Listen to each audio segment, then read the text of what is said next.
friends, Bison, country folk. I'm so excited. We're doing All Created Equal today. So, as we've shared before, this is the central tenet of our nation's ancient faith, what Lincoln termed anyways. And I think if we get this thing right, this one phrase right, we get to have the country and the planet we deserve. So before we dive in, I want to share just a couple things, keep you updated on the evolution of the movement, the project. So now the book is available as a free PDF download in like 10 different languages. So Spanish, Tagalog, Mandarin, Arabic, French, Hindi, basically like the most spoken languages here in the United States, but also some of the most spoken languages in the world. And I'm super stoked for that. The other thing I want to share is I just spent a week in Seattle with my friends at Citizen University. So one of the Bison medicine talks with Eric Liu, he's the co-founder of that with his now deceased ex-wife, Janae, or now deceased wife, Janae. And I did a fellowship with Citizen University back in 2023. And that, to a very large extent, informs Bison medicine. Meaning that this fellowship began with a civic seminary.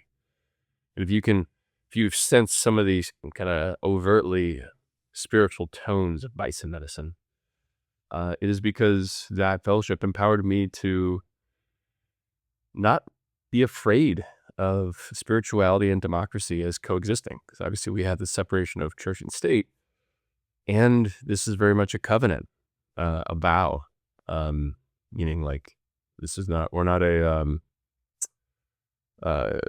like an ethno state, right? We're not all the same people formed from the same thing. Our origin stories that we were formed by everyone's peoples. So in a sense, we are a microcosm of the entire human species. And that requires a vow. That requires an act of faith. We'll go more into that in part 9, E Pluribus Unum. But I'm servicing this today because a couple of Eric's books. One is Become America, which are a collection of his civic sermons that he gave after Trump was first elected. So this is back in 2016.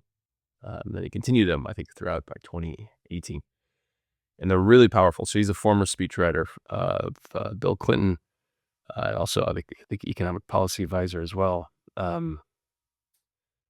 He's very good orator, and I couldn't consider him a mentor. He probably would consider me a mentee, but his craft is phenomenal. And so that book, which we're at the beginning of Trump's second term, I highly encourage you to pick up a copy. Become America. It's like it really gets and starts to evoke what this country is all about. And Eric isn't aligned with any traditional religious faith at all, but primarily the civic faith, the public service. So the other training we did up there was based on this book, partially called "You're More Powerful Than You Think," a citizen's guide to making change happen. So we did this 3-day power plus character equals citizenship training. So it's a new offering from Citizen University. We as fellows kind of got to beta test it with them. And the promise of it is that with the right civic virtues, we can use the levers of power to create a functioning democracy. And Eric, being someone who's served in the executive and legislative branch, understands how it works. Not all of it's like sunshine and rainbows. There is power, and power can be used for good or for evil. And also abdicating our power, whether that's through not voting or not getting involved, is also a vote, is also a confirmation of how things are. So if you don't get involved, you're voting for how things are. And if you want it to stay that way, continue to not stay involved. So this book, again, these were written with different times in mind, but they're just as, if not more, relevant now. So you're more powerful than you think can become America. Um, so we'll dive in here in just a minute here. One of the outcomes of this, what was it? Character plus power equals citizenship, is that we all developed, workshopped this oath, this personal oath of citizenship. So I want to read mine, and I had the opportunity to stand up in front of this really beautiful room of folks. So it was like a minister from Kansas, high school teacher from Kentucky, musician from Ohio, democracy activist from Poland and Ukraine, a politician from Missouri, conscious capitalist from Rochester, youth group leaders from Shreveport and Baltimore, librarians from Chicago and Seattle, an anthropologist from Brazil, and a leader of a women's entrepreneurship organization in India. So this was like a highly concentrated group of like civic catalysts. So I'm going to read you my statement of civic commitment, primarily because it is part of this all created equal oath. And I'll share more about that as we get into part 6 here. But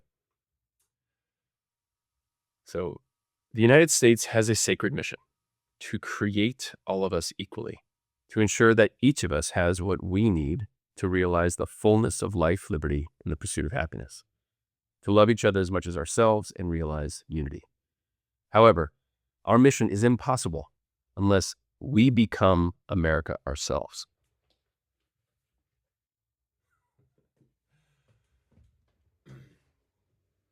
It is an inside job, as the First Nations do and the Transcendentalists did before.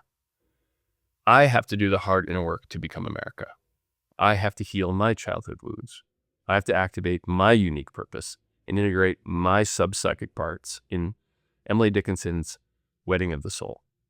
I have to summon Whitman's barbaric yelp and unleash its booming thunder in my vocation. Only then can I become America, unified and enfleshed, to become the walking meditation of E Pluribus. My pledge to you is this: I will continually transform everything in my thoughts, beliefs, behaviors, and surroundings that violates my purpose and our nation's purpose. I will continually help you and your communities on their path to realize each person's unique life purpose, true community, and fulfill our sacred national purpose. I will continually take actions in my family, community, career, and civic life that ensure all people who call this place home have everything they need in their first 30 years of life to be fully created, to fulfill their potential, contribute their gifts, and be justly rewarded. By taking this vow, I ask to be held accountable and encourage my fellow country folk to do so as well. So that is the civic commitment that I shared and I'm now sharing with you. And it's really a request to be held accountable to that. So if there's something in anything you see me doing, saying that feels dissonant with my purpose to heal the soul of the nation, which I think I shared a couple of videos back in greater detail, or with our nation's covenant to create all of us equally and create a government that provides us with everything we need to realize the fullness of life, liberty, and pursuit of happiness, and to love each other as much as ourselves. So if you see me acting out of accord with that, because I can, like I have with Tico, just like you, hold me accountable, like, hey, Brandon, when you said this, when you did this, felt a little off. Didn't feel like what we're all about here. And my hope is that as you move through this book and on your journey, on your leadership journey, is that you make a similar public vow, that you share what's in your heart, your purpose, to everyone and say, hold me accountable. Like, stand for the person who I'm becoming, not just listening for who I've been and how I've been for you. So with that, we'll dive in. Again, thank you to Jared Brick and Brickhouse Media for all the production support. And thank you to the American Prairie for all the good work they do. This is a free offering, and if this moves you, if you get benefit, please consider including the American Prairie in your giving.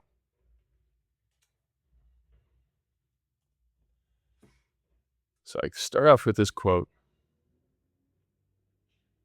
from Walt Whitman.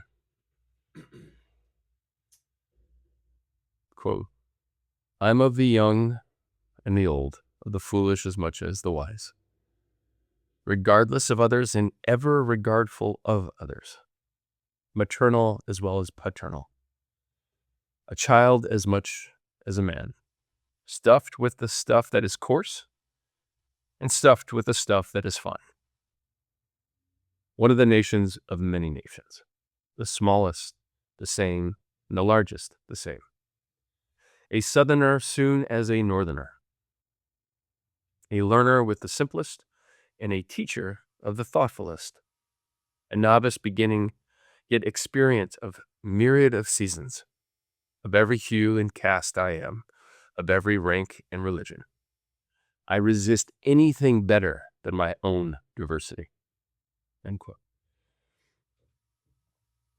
So, one of Will Whitman's famous quotes is, "I contain multitudes." Do I contradict myself? Very well then, I contradict myself. I contain multitudes. And so he, became America. We talked about this in part 5, right? He took on just following the dictates of his soul. That meant repatriating all of the stuff that, society told him wasn't cool. If you want to get ahead, if you want to survive, you can't be all of you. You got to be this tiny version of yourself. And Whitman's like, nah, I'm going to be me. I'm going to do me. So he did this, and then he made his journey public, allowed all of us to find ourselves in it. So that is what all created equal points to, is that all of us are in this together. And if we open our hearts, we can be created equal. We'll get more to that in the next couple parts. So to understand this central tenet of our ancient faith, we'll follow the lead of the Transcendentalists and the founders of psychology by again turning to reason and science for guidance. The last 150 years of research have revealed remarkable specificity about the meaning of all created equal, as well as a host of scientifically validated best practices to fulfill it. This approach is both originalist, going back to the words and intentions of the Kaya Nekara and our framers, and living, allowing the last 150 years of science to reveal how these principles can be optimally fulfilled. So it's a living and originalist interpretation of our founding documents. From this hybrid understanding, there is hope and a vision that empowers us to transcend our differences and work together to establish a government and economy and society that allows all who call this place home the ability to fully realize their potential. So let's begin with our first vow, the keystone of our nation's purpose as it was offered in our Declaration of Independence first. Quote, "We hold these truths to be self-evident, that all are created equal, that they are endowed by their Creator with certain unalienable rights, and that among these are life, liberty, and the pursuit of happiness, and that to secure these rights, governments are instituted among us, deriving their just powers from the consent of the governed." So, we've stated clearly what we're about. All are created equal, and we need life, liberty, and the pursuit of happiness to fulfill it, and a government that secures it, guarantees it, as First Nations guaranteed their constituents. Like, if you see us not doing this, throw us out, or you have the right to leave. Like, it's a promise saying, you're going to get this. And if we fail, you have every right to remove us or go somewhere else. So unfortunately, in order to pacify the patriarchal caste societies of the North and the slavery-based economy of the South, we had to sacrifice our first vow to get agreement on our Articles of Confederation and Constitution. As we explored in parts 1 and 2, this is our heritage, big ideas partially executed. Yet since our founding, we have endeavored to bend the moral arc of the universe towards our original intention, equality, while our judicial branch, K Street, so lobbyists, and the ultra-wealthy attempt to defile it. We must now complete the task, fulfill this vow, and bend the moral arc of the universe all the way to equality and justice. To do so, we will have to do as Whitman did above, so in the quote, and become democracy ourselves, whole, on purpose, sourced in nature's God, and we have to wed ourselves to it, transform everything that violates our covenant of equality. We accelerated our journey to wholeness during our second founding during the Civil War, when equality became the nation's singular clarifying principle. It is what President Lincoln called the central tenet of our ancient faith. During the civil rights uprisings and murders of the 1950s and 1960s, President Kennedy called it our moral crisis. In the decades to follow, President Reagan, and this is despite his administration's numerous efforts to defile all created equal, heralded equality as our birthright, our heritage. And as President Obama elevated it further, quote, the most evident of truths, our God-given promise, and the star that guides us. To help our nation envision and become equality enfleshed, our poets, like Dickinson, Emerson, and Whitman, along with the ongoing philosophical and religious movements happening in Europe at the same time, borrowed heavily from the wisdom of our First Nations, and also the spiritual vistas offered by mystics and shamans across traditions, especially those of the Christian, Kabbalist, Hindu, Tantra, Zoroastrian, and Sufi traditions. Together, these poets imagined a post-slavery, post-oppression nation, one that would do the world's work of honoring, transcending, and including the multitudes of our diversity, and reveal the unified beating heart of our species, planet, and cosmos. A prime example of this call to equality is in this section of Whitman's poem, Salut au Monde.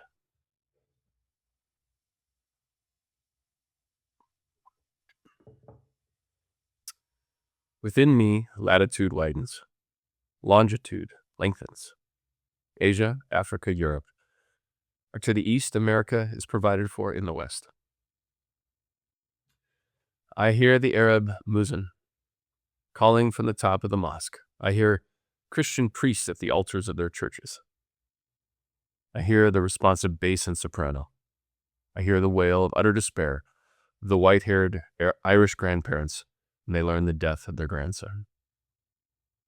I hear the wheeze of the slave coffle as the slaves march on, as the husky gangs pass on by twos and threes, fastened together with wrist chains and ankle chains.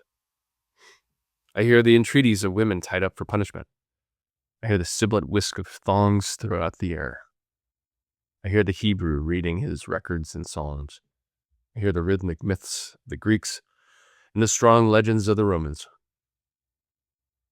I hear the tale of the divine life and bloody death of the beautiful God, the Christ. I hear the Hindu teaching his favorite pupil the loves, wars, adages, transmitted safely to this day from poets who wrote 3,000 years ago. So I'll pause here for a second. This time that Whitman, Emerson, Thoreau, Melville, Dickinson, the time that they wrote was one of the most poetically, spiritually, philosophically, scientifically fertile times of all ever. It was kind of like this golden age where all of a sudden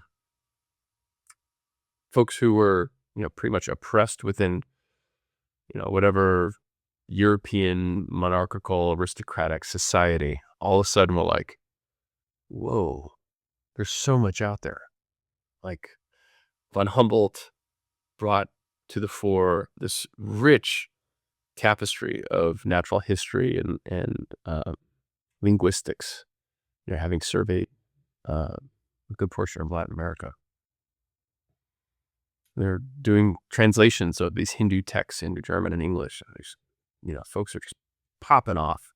And then, of course, as we've talked, going back to the 1500s, all of this indigenous wisdom is going into Europe, obviously into the hearts and minds of the colonists too. So it's super fertile, and all this stuff is being reimagined and expanded. And folks are starting to say, slavery don't work, sexism don't work.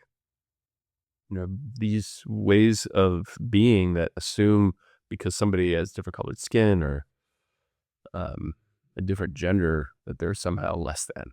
So the transcendentalists, we'll get more into this, like, are pretty much the spiritual, moral, ethical, philosophical founders of the nation, meaning like the second founding of our nation during the Civil War. So it's their work and their ability to capture the human spirit and give it to the American people and say, hey, as Lincoln would say, like, we have to be either one thing or the other. The transcendentalists were basically like had already done the hard work for him, saying, yes, we have to be one thing or another.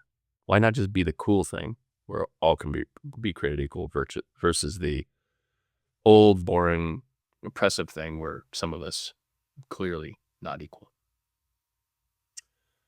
So these sentiments of equality and those of empathy and unity took hold of our nation, inspired a moral and spiritual reckoning that culminated in many movements such as abolition and suffrage. These sentiments carried the spiritual call for a second founding, our Civil War, and subsequent reforms such as our Civil Rights Acts. Countless civil rights leaders, organizations, and movements carried and still carry this flame. They continue to work tirelessly to protect and expand our concept of all and fight for life, liberty, and the pursuit of happiness to be realized in ever greater degrees. And I may have shared this with y'all before, but in case I hadn't, just re-presence it. So growing up in the 80s in kind of mostly, middle upper class suburbs of Chicago, I was kind of bored. I was like, oh man, all the cool stuff already happened. We already defeated the Nazis. We had free love and rock and roll and a hippie generation. And now I'm stuck in this like Donnie Darko suburban hellscape. And I was like, man, I wish I was born at a time when something was happening. I got my wish. We all got a wish, whether or not I just say we all got my wish. So civil rights movement is still very much happening, as should be evident by all the murders of unarmed people of color by our police, as should be evident by the disparity of wealth. So I think it's like 1 cent, or for every dollar that a white household has in wealth, a black household has 1 cent. So that's how off the mark we are, right? So we're in the civil rights movement. You're in it. We're all in it. And this is, in a sense, a love letter to like join the right side. Like, don't go down the make people wrong, make people bad side, racial apartheid side. We know what that looks like. We're not going back. So, however, as the word all has grown into greater fullness over the last couple centuries, our understanding of the word created still has much catching up to do. So let's begin with this most troubling of words, created. Obviously, all babies are created equal in that they have inherent worth. However, the original phrasing is not all babies are created equal, but rather all men are created equal, implying that our purpose is about an adult purpose. We are talking about adults, not babies. So what does it actually mean to create an adult? And what does it mean to create all of them equally? The 6 nations of the Haudenosaunee knew how to create adults. They knew and relied upon the power of mentorship, especially in developing virtues such as honor, humility, integrity, and respect through rites of passage, spiritual practices, and rituals. And they knew it was no easy task to become an adult. It didn't just automatically happen with age. So this quote is from Milo Yellowhair. Quote, "To become a common man is one of the hardest things you can do because you have to put the needs of other people in front of yours. When somebody is sick, you try to heal. When somebody is crying, you wipe their eyes. When somebody is hungry, you feed them. When a child is crying, you comfort them. First in battle, last to eat. All these things, the people will learn to depend on you." End quote. To find our way back into true adulthood, let us marinate on how bison create adults versus how eagles create adults. Eagles spend a few months with their kids to feed them and teach them how to fly and hunt. After that point, they are on their own. Whereas bison are together from birth to death, consistently receiving the care they need at each stage of their development from their parents and the roaming village of other adult bison. They play, wander, receive corrections, and develop a sense of group dynamics and norms. Similarly, modern humans raise our children as bison do, up to a point. We attend and attune to the needs of our children as best we are able, given the constraints of our orphanages, careers, commutes, and never-ending chores, leaving the remainder of our children's upbringing, which is to say the majority of our children's upbringing, to our teachers, sitters, and screens. And then at some point, we just stop trying altogether and push them out. Sometime between the ages of 13 and 30, we push them out of the nest and leave them to their own devices to become adults and figure life out. Some of our kids do. When I say some, like probably less than 1%. But most don't. Most are able to get jobs and pay rent, and some partner, and others go on to get married and have a family and own a home. But a paltry few do the inner work to heal their traumas, activate their purpose, integrate their parts, and the outer work to develop a purpose-driven career and authentic community to become fully developed adults. Far fewer reach this developmental stage before making more humans, thereby continuing this trauma perpetuation machine, keeping the orphanages chock full of traumatized, dependent adolescents in big bodies. Thus, created isn't simply a matter of insemination and birth, but rather an ongoing creation process throughout the entire life of the person. This process requires a village and must be supported and sustained by numerous rights and resources, such as clean air, water, healthy food, safe and affordable housing, loving, available, and present parents, as well as aunts, uncles, affordable healthcare and childcare, great schools, safe and vibrant communities, access to mentors and teachers, and elders to steward the community and help us activate our purpose and guide us into becoming adults endowed with the dignity, agency, and nobility, and the ability to reach our full potential in our careers and society. So created involves decades of caring, mentorship, connection, and empowerment and challenge. Not just minutes of sexual congress or months of gestation or just trying to slog it out until they graduate high school. It requires decades before we are able to fully mature into biologically formed adults. And also psychological, cognitive, social, and spiritual adults. This demands physical safety, a home free from violence, poverty, and hunger. This means living wages for parents. This means true community, where we feel seen, honored, stood for, and challenged to become our highest selves, where we are safe and we belong, where schools leverage best practices such as student-directed learning, small class sizes, and diverse peer learning groups. This, of course, is not to say we helicopter parent or coddle our young, but that with each phase of our children's development, we have the support and resources to ensure that they have the experiences, rites of passage, and guidance to move into greater awareness, connection, contribution, and responsibility. Of course, our kids will still be doing chores, they'll still be pushing boundaries, experimenting sexually, babysitting for neighbors, and other service jobs in their teens. They'll be engaging in internships, apprenticeships, jobs, and romantic relationships in their 20s.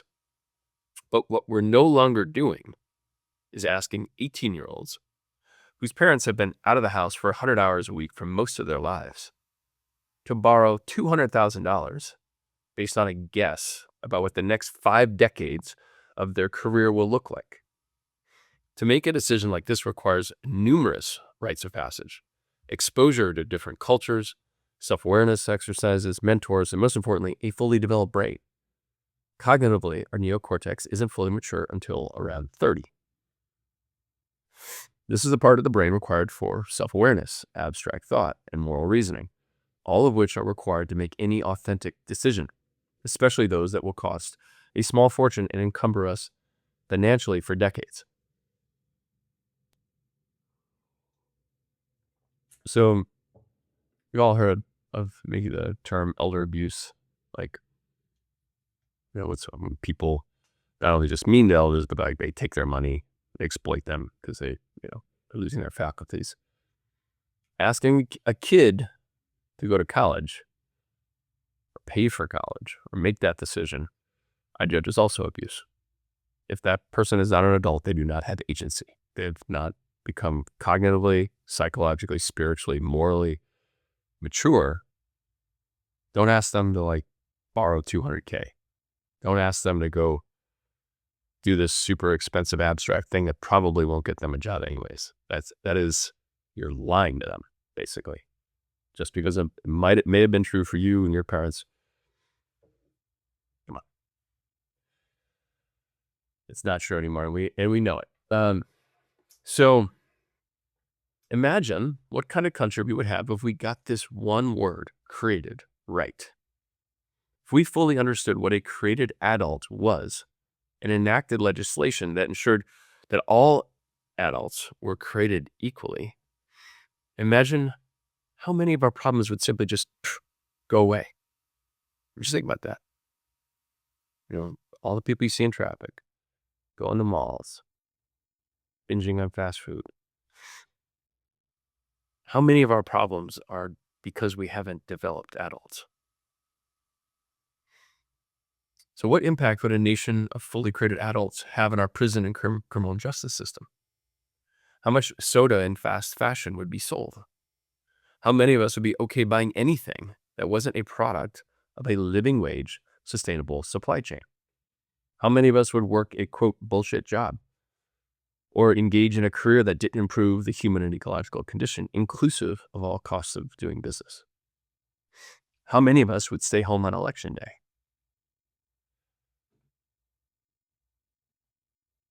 That should be clear. Equal does not mean just equal protection under the law. It means equal access to the above conditions and resources that are required to be fully created for at least our first 30 years. The Reverend Dr. Martin Luther King Jr. understood that this central tenet of our purpose would not be fulfilled if we only had the bill of sale, equality before the law. We need the actual goods, equity delivered in our lives, careers, and communities. We can't just stop beating people down. We have to help them get back up. And we have to keep helping them get back up until they tell us they no longer need our help. This is why, after the 1965 Civil Rights Act, Dr. King turned his attention to achieving economic equality with the Poor People's Campaign. It's why Fred Hampton assembled the Rainbow Coalition of poor and oppressed Black, Latin, and indigenous and white communities. And of course, the Wetiko within the rich and powerful among us deeply resisted and resented this. So let me pause here for a second.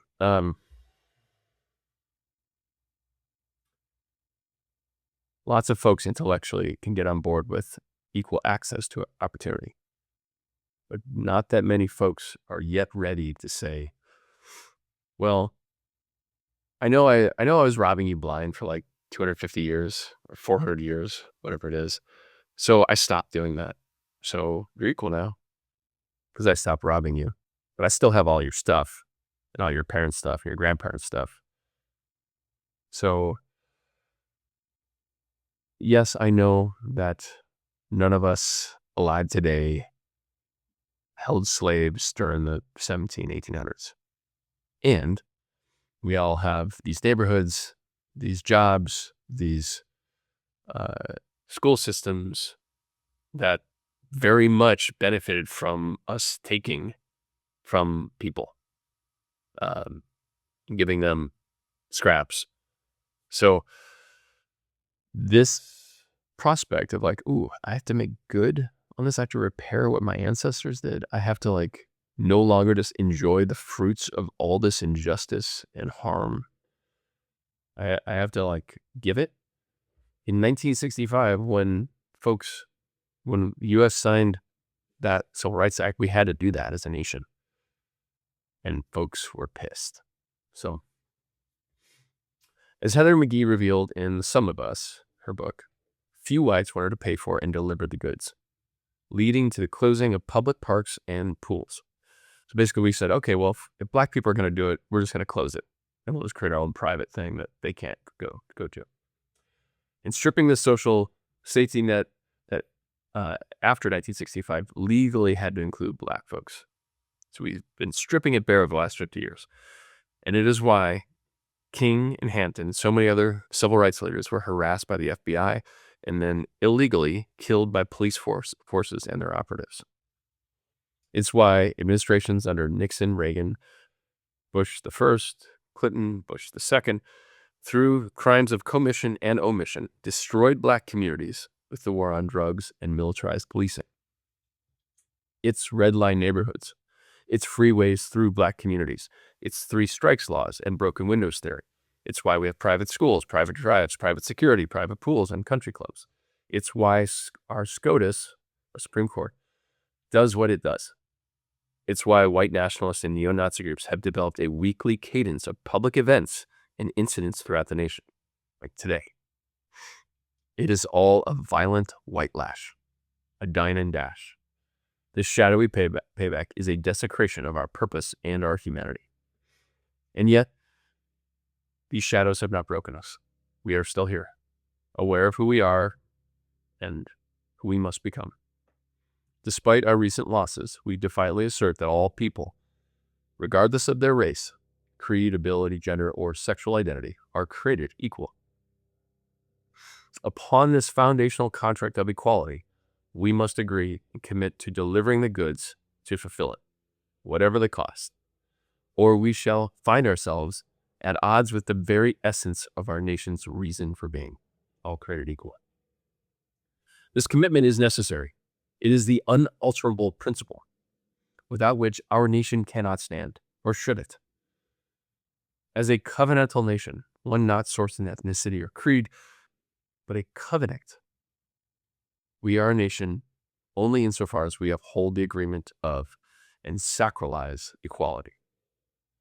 All who reside here must choose to embrace it, or else find themselves outside of the chapel of our ancient faith. As FDR proclaimed in his first inaugural address, we may now restore that temple to its ancient truths. So if we do not choose all created equal and courageously charge forth under its banner as Bison, we are not talking about democracy, and we have no shot at unity. We're not talking about our nation's sacred, noble, and covenantal purpose. We're not talking about the United States of America. Instead, we're talking about a caste system, an apartheid where some are more equal, where only they have access to be created and experience life, liberty, and the pursuit of happiness, while the majority of us toil and suffer in servitude as traumatized, dependent, and addicted adolescents. So in order to go any further on this path, meaning this book, you must choose all created equal. Without making this choice, you will feel increasingly not at home, especially as our country becomes majority non-white. There are many other places you can choose from who could care less about all created equal and more effectively protect their nativist apartheids and oppress their racialized underclasses. This world tour of anti-democratic oppression includes places such as Russia, China, Brazil, Venezuela, Hungary, Syria, Poland, and India. Additionally, if we look at the data from the UN's Inequality Adjusted Human Development Index, there are over a dozen countries, like Costa Rica, New Zealand, South Korea, Denmark, that fulfill our purpose, all created equal, far better than we do. So if you are not ready to make and continually make this choice, The rest of this book, what follows, is not for you. This nation is not for you. So I invite you to let all created in. Let it settle into your bones and tattoo it on your heart. If your soul accepts it as true and has a hunger to integrate it, what follows is for you. So take a moment right now. Press pause, walk away, and ask yourself, ask your heart, ask your bones, is all created equal for me? Am I going to give my life to it? You might have to give your life for it as well, as many of us have.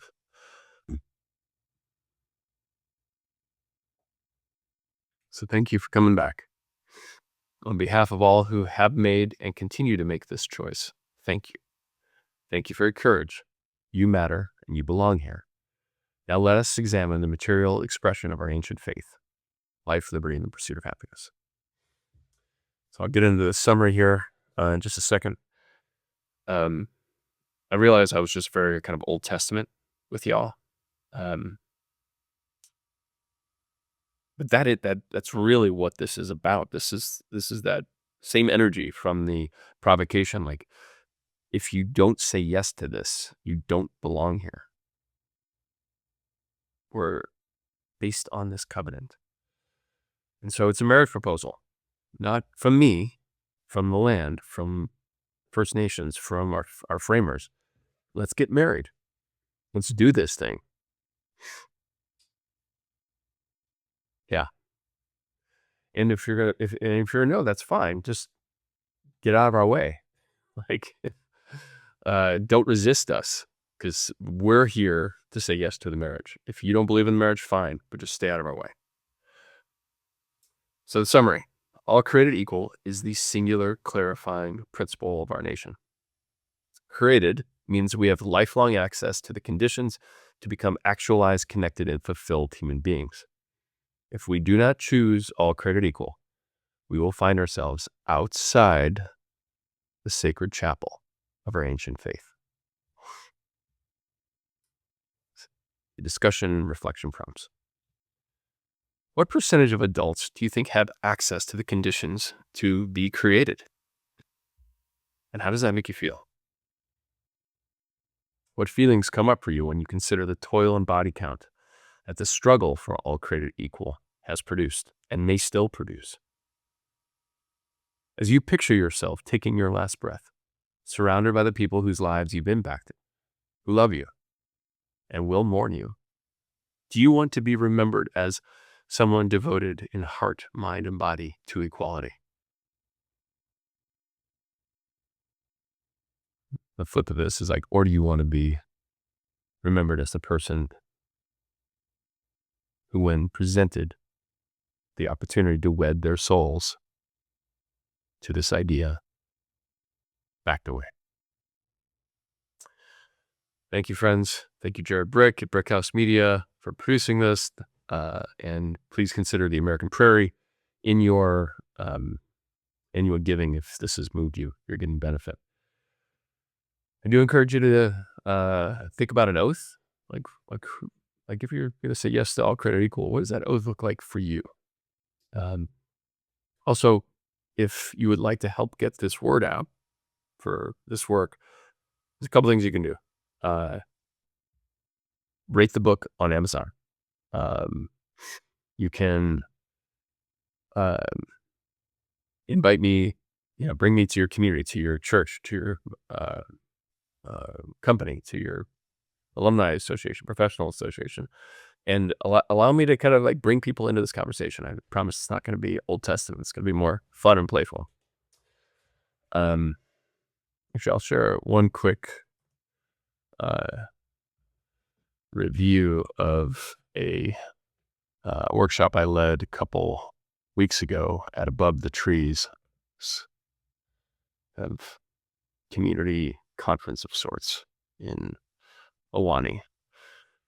So what I did is I brought people into the question, like, what are the moments or times that most connected you with the liberating power of the United States?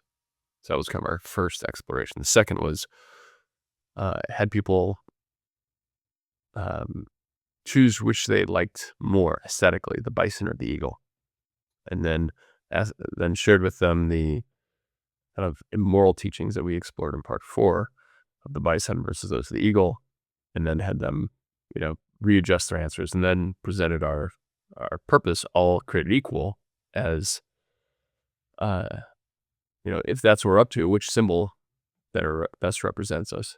So the last piece is what we just did. We explored what the word created meant. So I had them think about that. Like, what does created have to mean for all of us to be created equal? And so someone who experienced this said, quote, "I have new pride in my community, capable of sincerely thinking and working for freedom and equality for all. How very US of us indeed." End quote. And then rainbow bison world emoji. So look forward to seeing y'all again soon for part 7, which will be about life, liberty, and the pursuit of happiness. This is where we're going to, now that we move from this kind of more, poetic invitation, this poetic marriage proposal, we're going to look at what our experience of life, our government, political economy needs to look like for us all to have life, liberty, and the pursuit of happiness.